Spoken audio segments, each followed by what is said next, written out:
السلام على سيد المرسلين نبينا محمد وعلى آله وصحبه أجمعين أما بعد فأعوذ بالله من الشيطان الرجيم بسم الله الرحمن الرحيم يا أيها الذين آمنوا اتقوا الله ولتنظر نفس ما قدمت لغد واتقوا الله إن الله خبير بما تعملون ولا تكونوا كالذين نسوا الله فأنساهم أنفسهم أولئك هم الفاسقون لا يستوي أصحاب النار وأصحاب الجنة أصحاب الجنة هم الفائزون اللهم صل على سيدنا ومولانا محمد وعلى آل سيدنا ومولانا محمد وبارك وسلم.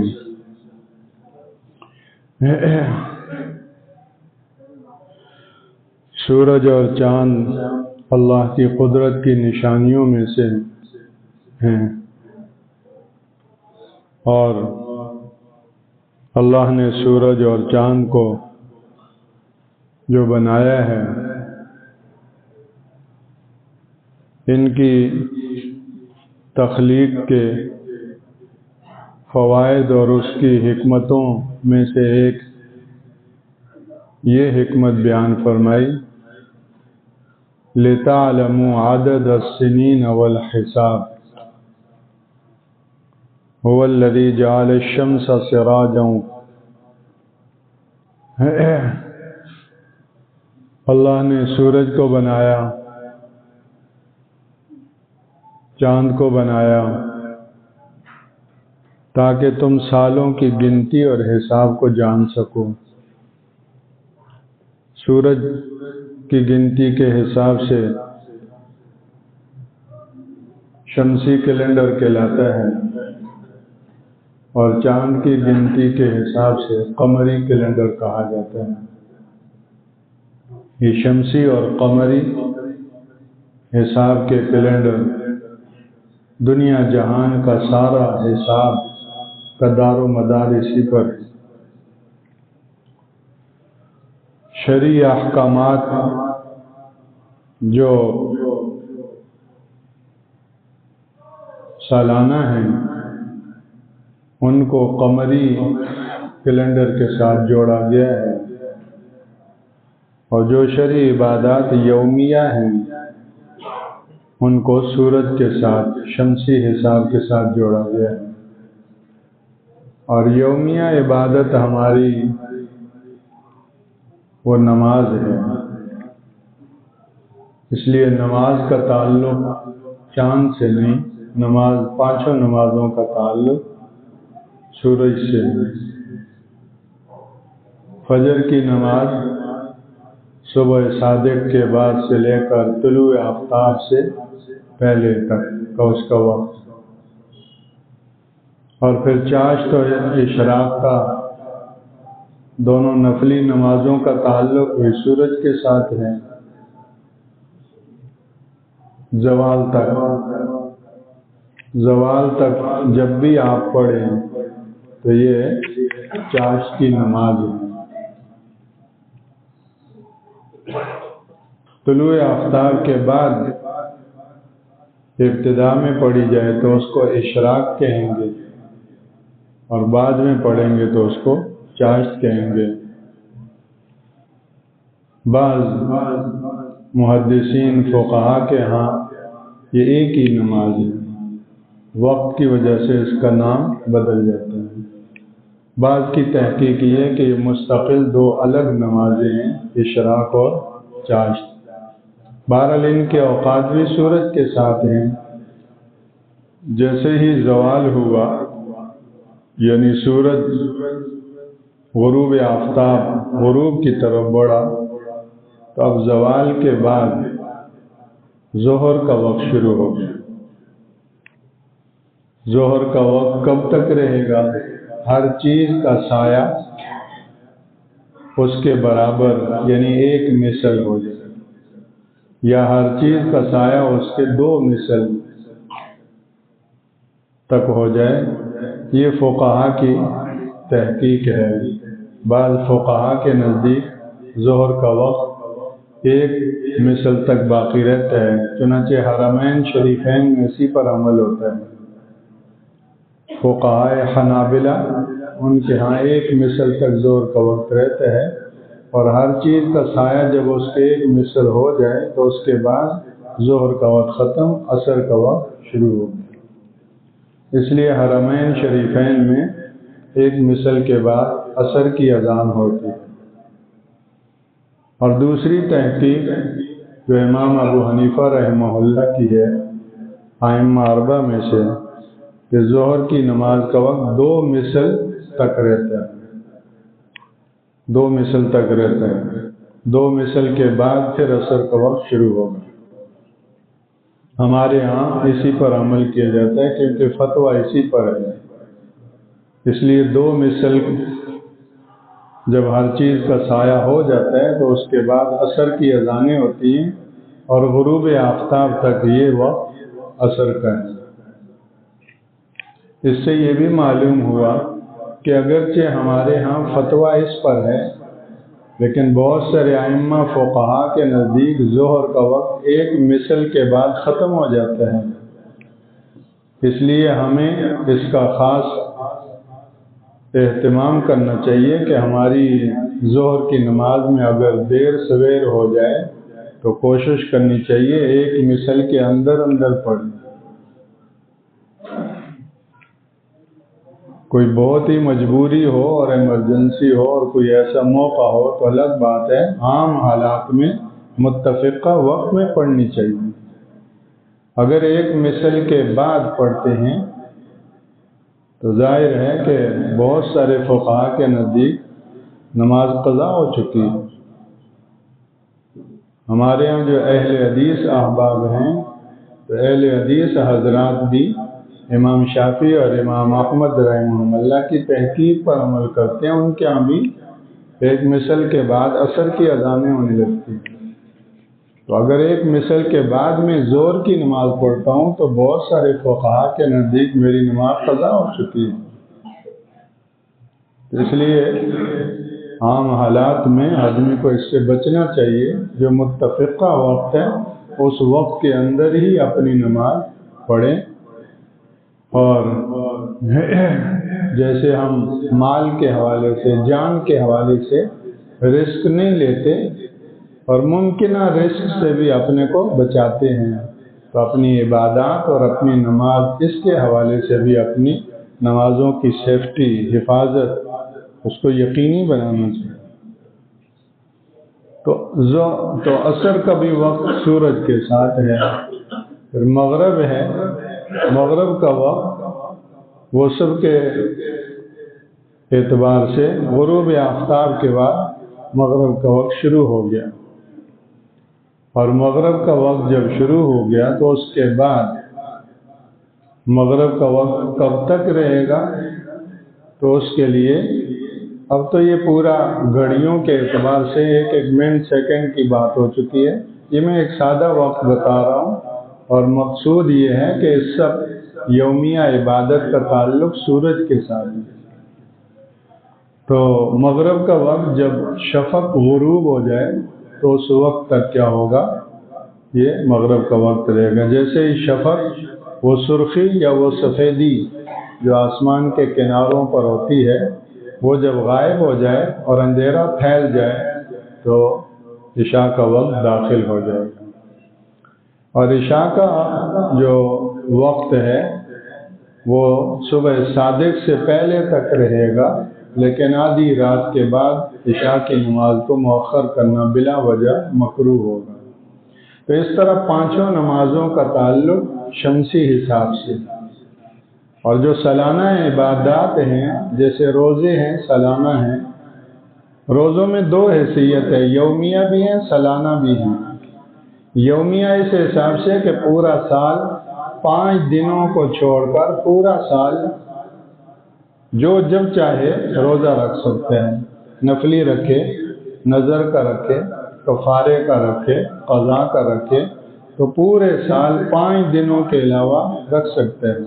تو یہ اس حساب سے یہ یومیہ عبادت بھی ہے، اور اس اعتبار سے روزے کا آغاز اور اختتام بھی سورج کی حرکت کے ساتھ ہے کہ روزہ صبح صادق سے لے کر غروب آفتاب تک، ثم اتموا الصیام الی اللیل، اور رمضان کے روزے اس حساب سے وہ یومیہ نہیں سالانہ ہے، تو سالانہ ہونے کی نسبت سے اس کا تعلق قمر سے ہے، سورج سے نہیں، چاند سے ہے، کیونکہ اس میں سالانہ کی نسبت ہے، لہذا سالانہ طور پر رمضان کا حساب قمری کیلنڈر سے ہوگا۔ اسی طرح حج بیت اللہ ہے، وہ یومیہ عبادت نہیں، حج بیت اللہ سالانہ عبادت ہے، سال میں ایک مرتبہ، اس لیے اس کا تعلق بھی قمری کیلنڈر سے ہے۔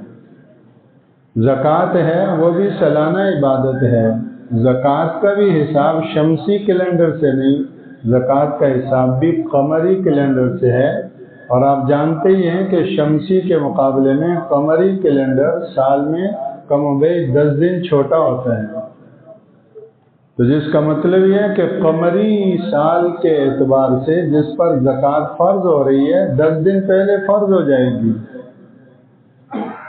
اور اگر یہ شمسی حساب سے دے رہے ہیں تو یہ 10 دن کے بعد سے اپنا حساب کریں گے۔ اس دوران ان 10 دنوں میں مال کی آمد و رفت میں کمی بیشی ہوئی تو اس کی وجہ سے حساب کے زکوٰۃ کے حساب میں کمی بیشی آ جائے گی، تو اس کا خیال اور اس کا لحاظ رکھنا چاہیے کہ زکوٰۃ کے اعتبار سے اپنا قمری تاریخ کو مقرر کیا جائے، پہلے سے اگر نہ ہو تو اب کیا ہو مقرر کر لے کہ میرا سال رجب پر پورا ہوگا، شعبان پر پورا ہوگا، رمضان پر پورا ہوگا، کوئی تاریخ طے کر لے اور پھر اس کے حساب سے چلے۔ تو خلاصہ یہ کہ ان ارکان اسلام میں سے سوائے نماز کے باقی سب کا قمری کیلنڈر سے تعلق ہے، نماز کا شمسی گویا کہ سورج کے حساب کے ساتھ تعلق ہے، تو سورج اور چاند دونوں اللہ کی قدرت کی نشانیوں میں سے ہیں۔ للشمس ينبغي لها أن تدرك القمر ولا الليل سابق النهار كل في فلك يسبحون والشمس تجري لمستقر لها ذلك تقدير العزيز العليم۔ اور یہ سورج، اس کا پیدا ہونا اور اس کا چلتے رہنا، یہ اللہ کی قدرت کی نشانی ہے، یہ اس ذات کی منصوبہ بندی ہے، ذالک تقدیر العزیز، جو ساری کائنات پر غالب اور العلیم علم والے ہیں۔ اس کی تخلیق دیکھو، اس کی تخلیق دیکھو کہ آج سے 100 سال پہلے آج کے دن سورج منٹ نہیں، جس سیکنڈ میں طلوع ہوا آج کے 100 سال بعد بھی اسی سیکنڈ میں طلوع ہوگا، اور اتنا محکم اور اتنا مستحکم اللہ کا نظام قدرت ہے کہ ہم 100 سال پہلے جنتریاں، 100 سال پہلے کیلنڈر ہم جو ہے وہ حساب کر کے کیلکولیٹ کر کے تو وہ نشر کر لیتے ہیں، اور اتنا یہ مستحکم اور یقینی اللہ کی قدرت کا نظام ہے کہ ایسا ممکن نہیں کہ سورج کی آمد میں ایک لمحے کی تاخیر ہو۔ یہ پوری کائنات کا ہر گویا کہ ٹکڑا، ہر چیز اپنی ذات میں اللہ کی قدرت کا شناخواں ہے۔ فانظروا کیف خلق اللہ الخلق فانظروا کیف بدأ الخلق صنع اللہ الذی اتقن کل شیء، یہ اس ذات کی قدرت ہے، اس کی تخلیق ہے۔ چاند کو دیکھو، وہ بھی اپنی ایک خاص نظم کے ساتھ اس کو گویا کہ چلا دیا ہے۔ للشمس ينبغي لها أن تدرك القمر ولا الليل سابق النهار، کوئی گڑبڑ نہیں ہو سکتی اور پورا مستحکم نظام چلتا۔ تو نمازوں کے اندر اور سالانہ عبادات کے اندر یہ ہمیں اس رخ سے بھی گویا کہ وہ فکر کرنی چاہیے کہ ہماری نمازوں اور ہماری عبادات میں اہتمام پیدا ہو، اللہ کی عظمت اور اللہ کی یاد پیدا ہو، ہر چیز ہمارے دل کو کھٹکھٹائے اور اس میں اللہ کی عظمت بھرے۔ کسی اللہ والے نے عجیب بول کہا، اللہ اکبر اللہ اکبر۔ کیا کہا؟ جب کوئی بولا، بہت وزنی الفاظ ہیں، جب کوئی بولا صدا آئی کانوں میں آپ کی،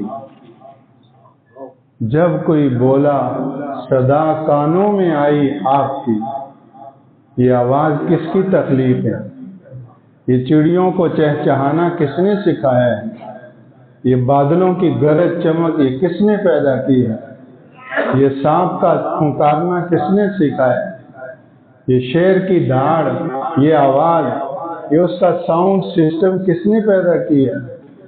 گلے کے ڈاکٹر کے پاس جاؤ، وہ کہے گا تمہارے گلے میں پورا ایک ساؤنڈ سسٹم ہے، ساؤنڈ باکس ہے۔ یہ مائک کے اوپر 6-7 لاکھ کا خرچہ آیا، مائک کا ساؤنڈ سسٹم، مشین، اور پھر آواز، اور پھر یہ آواز آئے گی۔ ہر انسان کے گلے میں یہاں پورا ساؤنڈ باکس ہے۔ کیسی آواز آ رہی ہے؟ میری آواز الگ، آپ کی آواز الگ، آپ کی آواز الگ، ہر عمر والے کی آواز الگ۔ میں جب بچہ تھا ننا منا، اس وقت میری آواز اور تھی، 10 سال کا ہوا تو آواز اور ہے، 20 سال کی ہوئی تو میں پسے پردہ دیوار کے پیچھے سے بولوں، کوئی یہ نہیں سمجھے گا یہ بچہ بول رہا ہے، کوئی یہ نہیں سمجھے گا یہ بوڑھا بول رہا ہے۔ آواز سے ہی وہ فوراً سمجھ جائے گا کہ یہ کس عمر کا بولنے والا بول رہا ہے۔ یعنی ہمیں محسوس نہیں ہوتا، یومیہ سے بھی آگے لمحہ بلمحہ ہماری آواز اپ ڈیٹ ہو رہی ہے۔ مرد کی الگ آواز ہے، عورتوں کی الگ ہے، کروڑوں عورتیں تو کروڑوں آواز ہیں، کروڑوں مرد ہیں تو کروڑوں آوازیں ہیں، اور پھر ہر ایک کی بچپن، لڑکپن، جوانی اور بڑھاپے کی الگ آوازیں ہیں۔ جب کوئی بولا صدا کانوں میں آئی آپ کی، کوئی بولتے ہیں تو اس کے دل میں اللہ کی عظمت کا جو ہے وہ فوراً وہ تاثر پیدا ہوتا ہے۔ اینما تولوا فثم وجہ اللہ، تم جدھر دیکھو اللہ کی قدرت تمہیں دکھائی دے۔ یہ سال کا بدلنا ہمیں بدل دے، یہ سال کا بدلنا، سال چینج ہوا، سال نو، نیو ایئر، تو میں بھی نیو بن جاؤں، انسان بن جاؤں، اخلاق میں تبدیلی ہے، میری عبادات میں جان پیدا ہو، اللہ کی معرفت میں میرا سکیل کیا ہو، وہ کیا ہوتا ہے، گریڈ۔ تو جب سال بدلا ہے، میری سروس اسلام میں زیادہ ہوئی ہے۔ میں پہلے اسلام میں 20 سال کا تھا، اب سال گزرا، میری اسلام میں سروس کیا ہوئی، 21 سال کا ہوا۔ تو 20-25 سال کسی بھی شعبے میں رہنے والا جونیئر ہوتا ہے یا سینئر ہوتا ہے؟ تو یہ اسلام میں بوڑھا ہو رہا ہے، یہ سینئر مسلمان کیوں نہیں بن رہا؟ میں اور آپ بال اسلام میں سفید ہو گئے، ہمارا سکیل ایمان میں کیوں نہیں بڑھ رہا؟ میری ترقی کیوں نہیں ہو رہی؟ ہر محکمے والا بڑا حریص ہوتا ہے، اس کی بڑی چاہت ہوتی ہے کہ میری ترقی ہو، میرا گریڈ بڑھے، کیونکہ گریڈ بڑھنے کے ساتھ اس کی ساری مراعات بڑھیں گی، اور ریٹائر ہونے کے وقت اگر یہ 20 گریڈ کا ہے تو ریٹائرمنٹ کے بعد 20 گریڈ کی مراعات کا یہ اہل ہوگا۔ تو ہر ایک کی کوشش یہ ہوتی ہے کہ میری ترقی ہو، زیادہ سے اس کے لیے کوشش ہوتی ہے، اپنی کارکردگی اچھی کی جاتی ہے، مختلف کورسز کیے جاتے ہیں، تعلیمی اعتبار سے ترقی آدمی کرنے کی کوشش کرتا ہے، اور سب کے پیچھے سوچ یہ ہوتی ہے کہ تاکہ میرا سکیل کیا ہو، ترقی ہو جائے، بڑھ جائے۔ تو اللہ ہمیں اس سے کہیں زیادہ اپنی ذاتوں پر ایسی محنت نصیب فرمائے کہ میرے ایمان کے گریڈ میں اضافہ ہو۔ مطمئن ہو کے بیٹھ گیا، بس جتنا میں نے اللہ کو سمجھا اللہ اتنا ہی ہے، جتنا میں نے نماز کو سمجھا، اس سجدے کو سمجھا، بھئی یہ سجدہ اتنا ہی ہے۔ کہاں نبی کا سجدہ، کہاں میرا اور آپ کا سجدہ، دیکھنے میں تو ایک ہی ہے، تو ظاہر سب کا یکساں ہوتا ہے۔ ہم نے بھی یہی جمعے کی نماز پڑھی، مہاجرین انصار سابقین اولین ان صحابہ کرام نے منعن اسی طرح یہی جمعے کی نماز پڑھی، لیکن ہماری ساری زندگی کے جمعے اور پوری امت کے سارے جمعے جمع ہو جائیں، کسی ایک صحابی کے ایک جمعے کو نہیں پہنچ سکتے۔ یہ ترقی کا میدان ہے۔ اپنے تعلق مع اللہ پر محنت ہو، ایک سال کے بعد اس پر ندامت بھی ہو، شرمندگی بھی ہو، استغفار بھی ہو۔ میرے ہاتھ سے پورا سال نکل گیا، شمسی سال آیا گزر گیا، قمری سال آیا گزر گیا، مجھے ہلائے۔ میں ایک سال اپنی قبر کے، اپنی آخرت کے قریب آ چکا ہوں۔ گزشتہ سال میں اپنی قبر سے ایک سال دور تھا، اب اپنی قبر کے ایک سال کیا ہو گیا، قریب آ گیا۔ اس پورے سال میں کیا کمایا، اس پر استغفار ہو، ندامت ہو، اللہ جل شانہ کی بارگاہ متوجہ ہونا ہو۔ اور یہ جو اللہ نے یہ سال دیا ہے شمسی، اس کے اعتبار سے نئے عزم، نئے ولولے، تجدید نیت کے ساتھ میں اللہ کے بننے کے لیے اپنے آپ کو پیش کروں کہ جو میری خامیاں اور کوتاہیاں ہیں ان پر میں قابو پانے کی کوشش کروں گا۔ اے اللہ میری مدد فرما، مجھے صحیح رخ پر گامزن ہونا نصیب فرما، تو نیا عزم بھی ہو، اس پر اللہ سے توفیق بھی۔ فقیہ امت سیدنا حضرت عبداللہ بن مسعود رضی اللہ تعالیٰ عنہ فرماتے ہیں کہ میں کسی چیز پر اتنا غمگین نہیں ہوتا جتنا اس دن پر غمگین ہوتا ہوں کہ جو دن تو گزر جائے لیکن میرے عمل میں کوئی اضافہ نہ ہو۔ پورا ایک دن میری زندگی سے نکل گیا لیکن میرے عمل میں کوئی اضافہ نہ ہوا، اس پر میں جتنا غم اور گویا کہ غمگین ہوتا ہوں اتنا کسی چیز پہ غمگین۔ تو وہ تو ایک ایک دن کے حساب سے کر رہے ہیں، تو ہم کمزور ہیں، سال کا حساب تو رکھیں کہ پورا سال گزرا میرا والدین کے ساتھ، بیوی بچوں کے ساتھ اور اعزا قارب رشتہ داروں کے ساتھ کتنے تعلق میں بہتری آئی، میرے بگاڑ میں کتنی اصلاح آئی۔ پچھلے سال میری زبان ایسی تھی، اب میری گفتگو میں کتنی شائستگی پیدا ہوئی ہے، میرا بولنا اب کتنا سنورا ہے۔ اور اگر دیکھا کہ وہی ابے تبے ہے بلکہ اس سے زیادہ اور میری زبان بگڑ گئی تو ڈرنا چاہیے، یہ تو میں ریورس چل رہا ہوں۔ سال میں تو لوگ پائلٹ بن جاتے ہیں، 3 مہینے کا کورس کر کے کوئی ڈپلومہ اور کیا کچھ کر لیتا ہے۔ میں ابھی تک بولنا بھی قابو میں نہیں آ سکا، تھوڑا غصہ ہونے کی دیر ہے، سب کچھ انا للہ۔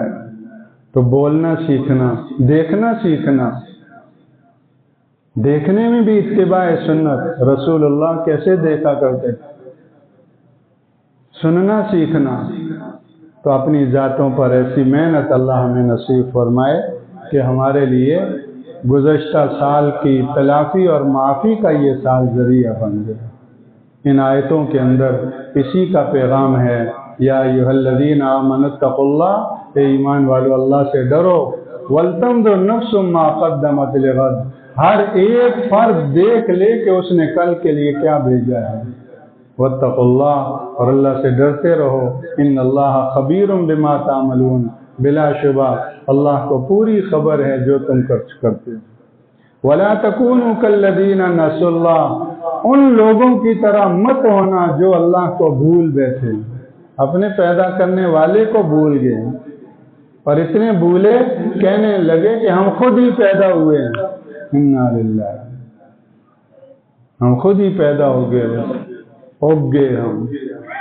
ولا تکونوا کالذین نسوا اللہ، خبردار تم ایسا ان لوگوں کی طرح مت ہونا جو اللہ کو بھول گئے، فانساہم انفسہم، اس نے ان کی ذاتوں کو بھلا دیا، ان کو اب اپنے نفع نقصان کی کوئی خبر نہیں، کتنا وقت ہاتھ سے نکل رہا ہے اور زندگی وہیں کی وہیں۔ اولئک هم الفاسقون، وہ لوگ بد کردار ہیں۔ لا یستوی اصحاب النار و اصحاب الجنہ، آگ والے اور باغ والے دونوں برابر نہیں ہو سکتے۔ اصحاب الجنت هم الفائزون، باغ والے وہی کامیاب ہیں۔